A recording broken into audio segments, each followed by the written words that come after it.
mbokk internet Casamance Actu am nañu mbégte jàkkaarloo ak yéen di leen indil seen émission bi nga xamante moom lañ duppee taxaw sama gox tey nag ñi indi émission boo xamante ne si wàllum élection législative lañ ci waxtaanee ba tax na nag si émission bi lee dañ ciy ànd ak ki nga xamante moom mooy honorable Dame Beye ñu tab ko si liste nationale coalition Benno Bokk Yaakaar am nañu mbégte loolu ànd ak moom waaye tamit di leen ne émission bi aussi lépp li jëm si wàllum élection législative lañ ci waxtaanee muy waa Benno Bokk Yaakaar waa Yewwi Askan Wi ak beneen coalition bu mënta am ak képp ki ci mën a am pour waxtaanee ko si wàllum émission bi di taxaw sama gox dinañ ko ci waxtaanee Dame Beye maa ngi lay dalal si émission bi di taxaw sama gox bi Casamance Actu am mbégte di indil ñi nga xamante ñoom ñooy internetu Casamance Actu maa ngi lay nuyu Dame. maa ngi lay fay di nuyu mbokku internet yi nga xam ni ñoom ñoo ñuy suivre di nuyu également waa Casa Actu di nuyu aussi les techniciens yi nga xam ni ñoom ñoo ñuy permettre fu waay mën a nekk man ñu war a mën a suivre daa am yaakaar rek lépp lu ñu fi wax dina nekk loo xam ne dina amal njëriñ askan bi. Dame Beye yow tey bokk nga si ñi nga xamante ñoom la ñuy en tout cas tànn si liste nationale bu coalition Benno Bokk Yaakaar nga nekk si département bu Ziguinchor campagne bi door na presque depuis bésu tabaski la campagne bi door daanaka ñun Ziguinchor lan lañ mën a jàpp si li nga xamante ne Benno Bokk Yaakaar mu ngi koy amal si campagne. waaw comme ni nga ko constaté que ñëpp gis ko également je pense que tey contexte spécial la ñu nekk. parce que ni nga ko waxee campagne bi mu ngi door ci jouru tabaski donc mu nekk première semaine boo xam ni pratiquement activités yi bëriwuñu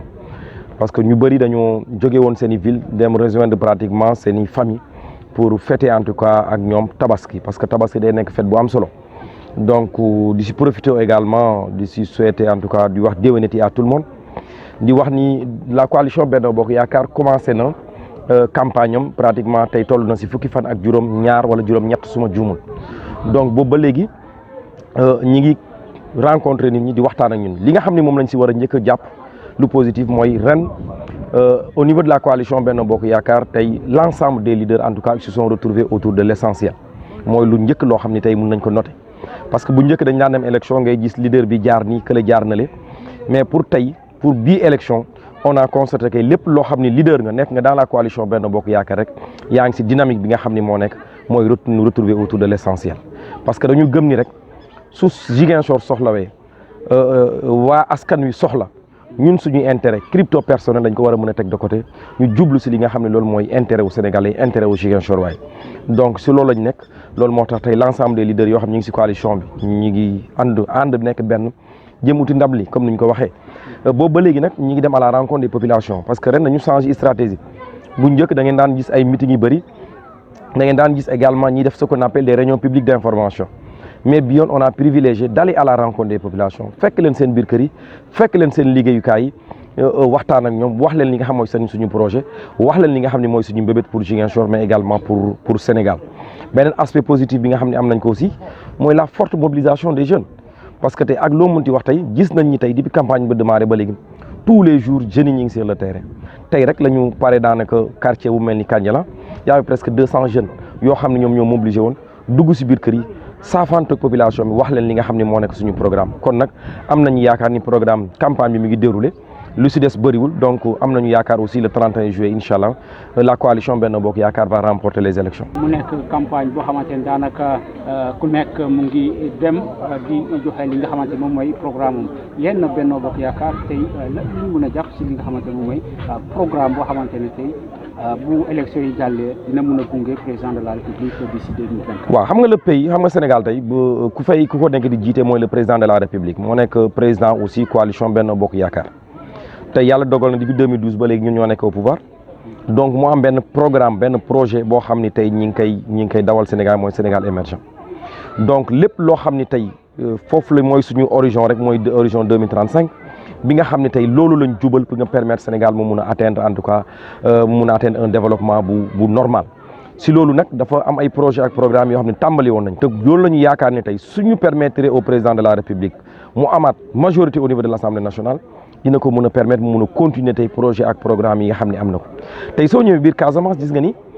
Casamance est en chantier aujourd'hui je ne parle même pas de la commune ou le département de Ziguinchor mais je parle de la Casamance d'une manière générale tey soo jaaree yoonu Kaluna bi yaa ngi gis tali yooyu ñu ngi koy defar yaa ngi gis tey aujourd'hui au niveau de Bayla pont bi ñu ngi koy defar nga dem Diouloulou aussi tamit la même chose l'aéroport de Ziguinchor démb lancé nañ les travaux nga xam ni loolu lu koy permettre mooy xaalis bi nga xam dafay jóge ci gafe nguur gi te fu mu war a jóge dafa war a jaar au niveau de l'Assemblée nationale pour ñu mën a voter ay projets mun a valider li nga xam ne mooy budget bi pour nga xam ne nguur gi war a mën a continuer donc ñun dañu lancé wu tey ci continuité mais dañu lancé également ci fekk ci Sénégalais yi ci seen i bëgg-bëgg ci li nga xam ne mooy seen jafe-jafe mën ko war a yóbbu Assemblée nationale pour nguur gi également l'État du Sénégal mën ko apporter une solution donc ñun continuité la ñu lancé ci loolu la ñu nekk. plan Sénégal émergent mu nekk projet boo xamante wala programme boo xamante ni ndaw yi la gën a soxal tey nga nekk ndaw ñu tabla ci liste nationale Benno Bokk Yaakaar nga war a dem assemblée tey bu ko bu ci yàlla àndee pour en tout cas daganal baatu askan wi tey Dame Beye lan moo war a nekk sa taxawaay ci biir assemblée boobu pour surtout gën a jox jeunes yi responsabilité. waaw sama taxawaay nag du commencer xaar ba dem assemblée nationale comme ñeneen ñi ñu koy gisee di ko def parce que damay fàttali nii rek Dame c'est un jeune bu juddoo biir Ziguinchor dëkk quartier bu ñu naan quartier Colobane nekk fa le président de l'AIC Entente Colobane Pikine doon fa également ki nga xam ne ni au niveau de la région mooy secrétaire général conseil régional de la jeunesse nekk ndaw boo xam ne ni dafa yàgg nekk à côté de la population donc tey la nga xam ne daan nañ ko liggéey nekk à côté de la population di leen accompagner am nañu yaakaar ne suñu demee assemblée nationale boobu taxawaay lañ fa am dañ koy gën a renforcer parce que ñun dañu bokk ci ñi nga xam ne dañoo gëm ni mënuñu nekk plus de 60% de la population sénégalaise alors que dans les instances de décision fi nga xam ni fa la ñu jëlee dogal ndaw yi duñ fa nekk donc tey suñu xeexee tey ba yàlla dogal jeune bu mel ni man nekk sur la liste nationale dama yaakaar ne buntu bu ubbeeku la pour jeunes yëpp ñi am ne yaakaar ne tey damay fàttali ni rek toutes les listes yi nga xam ne ñu ngi compétir au niveau national amul benn boo xam ne ni am nga ndaw bu dul la coalition Benno Bokk Yaakaar bu dëkk Ziguinchor man képp man kontaan maa fay jeune boo xam ne ni maa ngi dëkk biir Ziguinchor bokk ci la liste nationale kon tey le président de la République a rendu hommage à la jeunesse de la région de Ziguinchor muy wax ne ni tey ndaw yi président am na fu mu leen teg loolu nag dama yaakaar ni suñu fierté lay war a doon loolu moo tax ma ne tey la jeunesse doit se mobiliser autour de nous pour pouvoir donner une majorité au président de la République pour nous permettre aujourd'hui d'aller au niveau de l'Assemblée nationale pour continuer à défendre la jeunesse, mais également pour continuer à défendre en tout cas les populations d'une manière générale au niveau du département, mais également généralement au niveau du Sénégal. Junjoon naa ko sànq mooy campagne bi nga xamante ne door na depuis boobu ba léegi Ziguinchor nekk en tout cas gàcce ngaalaama lañ mën a wax parce que tout au début ñu ngi doon yaakaar ne peut-être Ziguinchor bruit bi day bëri parce que ki nga xamante ne moom mooy leader opposition Ziguinchor la nekk mais gis nañ campagne bi mu dooree ba tey daanaka Ziguinchor ñëppay saafonte ñëpp ku nekk da ngay doxi sa campagne ñib si dem si jàmm ñibbi si jàmm noo dundee loolu. waaw mais xam nga lu man personnellement lu ma gëm la parce que dama yaakaar ni comme j'ai l'habitude de dire le 1er août tous les Sénégalais ñu dem liggéey dinañ xëy dem liggéey te loolu moo yàgg am Sénégal coow li dina bëri mais le 31 nit ñi dinañ voté ji xool ku leen neex ñi tànn ko doy mu doy leen yóbbu ko assemblée nationale te am nañu yaakaar ni profil de candidat yi nga xam ne tey présenté lañ ko Ziguinchor waaye incha allah le 31 heure bi dinañu mën a wax vive la coalition Benno Bokk Yaakaar mais loolu aussi dafa fekk ñun tam ñu dox si parce que ba ñu commencé coalition ba ñu commencé campagne bale kenn dégguñu si wax ju ñaaw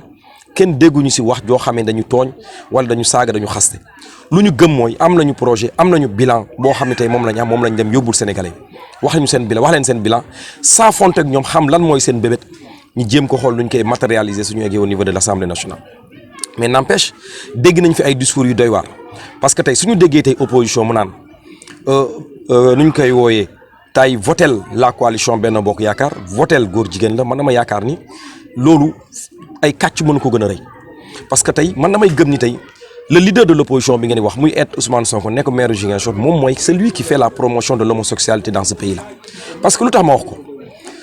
nous mënuñu nekk dans un pays boo xam ne suñu diine suñu aada amul benn boo xam ne nangu na tey homosexualité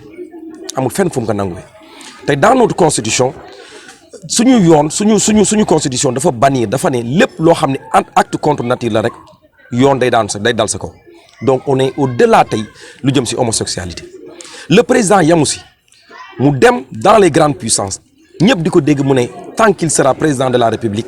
homosexualité kenn du ko mës a légaliser dans ce pays mais pourquoi depuis campagne bi ba démarré opposition benn discours la am boo xam ne moom la président de Ziguinchor waaye moom mooy l'homosexualité donc ils sont en train de banaliser lu ñu naan homosexualité dans ce pays là te alors que loolu doorul doon loolu parce que su fekkee chaque jour on pose le débat chaque jour on parle de l'homosexualité man dama yaakaar ni caaxaan mënu ko wéete te lu koy firnde leneen mooy aujourd'hui Ousmane Sonko bu mu nekkee président bu mu nekkee maire wu Ziguinchor premier rendez-vous première audience bu mu njëkk a accordé à des partenaires ki ko jiite moom moo jiite daanaka la comment on appelle kuréel bi nga xam ni moom moo jiite moo tënk tey LGBT mooy ñi nga xam ne dañuy yëngu si wàllu góor jigéen kon yaakaar naa su amee kuy def promotion comme nu ma ko waxee c'est Ousmane Sonko te ñun lu ñu ñaawlu la parce que ñun ay sénégalais lañu am diine ñii jullit lañu ñii chrétien lañu ñii gëm nañu leneen te loolu yëpp amul benn boo xamee ne ni nangu na si wax góor jigéen te loolu yaakaar naa kon dañ ko war a doxe dañ ko war a waxtaanee mais pas chaque jour di mettre sur la place publique les questions d'homosexualité à dire gouvernement moo ko bëgg ak nangam alors que dañuy fàtte ni majorité bi nga xam ni moom moo jeex nii mais président de la république moo benn bokk yaakaar moo am majorité au niveau de l'Assemblée nationale su fekkoon dañ ko bëggoon a légaliser on n'a pas besoin d'attendre d'aller à des élections pour def ko loolu mooy li nga xam ne ñaawlu nañ ko parce que dama yaakaar ne suñu tollee ces élections nekk si campagne yi dem waxtaanee nit ñi dañuy wax projet nit ñi tey vous imaginez au niveau de la commune de Ziguinchor ay fan si ginnaaw dafa taw kër yi bëri dañoo inondé le maire a déserté sa commune alors qu'il n'est candidat nulle part il n'est candidat ni au niveau national ni au niveau départemental il n'est candidat à rien du tout mi ngi lambari Sénégal au moment où dans sa commune est en train de baigner dans l'eau les familles aujourd'hui, il y a des familles aujourd'hui, ils ont tous les problèmes du monde pour mun a dem doxi seen soxla. ci loolu lañ ko doon xaar warul campagne non mais du yoon c'est-à-dire man chacun est libre nga mën a campagne mais il a été élu maire de la commune de Ziguinchor pour régler les problèmes de Ziguinchor et aujourd'hui les populations de Ziguinchor souffrent on est dans l'eau vous allez dans des quartiers comme Belfort dégg nga leen je pense que yéen a def émission boobu yéen a def reportage boobu su ma juumul dem seeti ndaw yi fekk leen ñi nekk dans l'eau vous allez à des quartiers comme Santhiaba vous allez à des quartiers comme Colobane etc., mais les gens sont dans les eaux. Vous allez dans les marchés. Aujourd'hui, les femmes cohabitent avec les ordures parce qu'on a un problème pour retirer les ordures. Parce que ki nga xam ne moom lañ dénk la commune de Ziguinchor mi ngi baat campagne ailleurs en oubliant qu'il est maire de la commune de Ziguinchor alors qu'il n'est même pas candidat dans ces élections man dama yaakaar ni où est la tête de liste ki nga xam ne moom moo nekk candidat. mais la liste de Yewwi kan mooy seen tête de liste xam nga ko. problème inondation yi est-ce que nekkul problème boo xamante ne moom fii la ko fekk. parce que gis nañ même niveau national. ay dëkk yoo xamante ne mais dafa ne Sénégalais yi dafa ne Ziguinchor waaye fal leen ma régler seen i problème ma trouver des solutions à ces problèmes là su fekkoon fekk ko fi moo taxoon on n'a pas besoin de changer un maire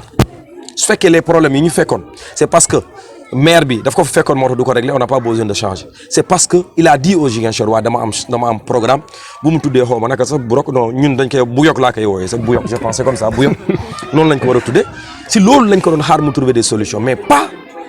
ay naan ñu inondation phénomène global la moom il a dit aux Sénégalais mën na ko régler mën na régler tous ces problèmes on attend sur ces questions là que di dem wër Sénégal vous en tant que journaliste vous connaissez xam ngeen la tête de liste de la coalition Yewwi xam ngeen ko. delloo naa la question mais je ne pense pas que xamu leen ko parce que nous notre tête de liste ñu leen ko demandé ngeen wax ñu Aminata Touré la mais la tête de liste de Yewwi mu leen ko xamu leen ko au niveau national c'est parce que aujourd'hui ñoom Ousmane est en train de battre campagne partout alors que dans sa commune là aujourd'hui ñu ngi si ay problèmes yi du jeex si loolu lañ ko doon xaar. mu nekk campagne boo xamante ne en tout cas pour l'instant dafa mouvementé ànd ak daal ñun Ziguinchor sànq wax nga ko waa l'opposition fépp fu ñuy wax mooy mbirum góor jigéen est-ce que loolu selon yow nekk na débat boo xamante ne kenn waru ko waxtaanee parce que ku ko waxtaanee promotion ngay def. non waxuma kenn waru ko waxtaanee mais xam nga un sujet soo koy su fekkee dañ ko régler ba pare maanaam dañu am dans notre pays benn arsenal juridique boo xam ne tey dafa ne tey képp ku def acte contre nature lii la yoon wax day daanu sa kaw et loolu leer na. Est-ce qu'on a besoin chaque fois de dire que homosexualité di si wax c'est à la limite on banalise parce que un sujet soo koy wax tous les jours su yàggee nga banaliser que les gens vont penser que c'est du n'importe quoi te tey la communauté cette communauté boobu lu ñu soxla mooy nit ñi di wax si ñoom pour ñu ancrer ko sur la tête des gens te tey loolu lañ nekk def Sénégal on est en train d'ancrer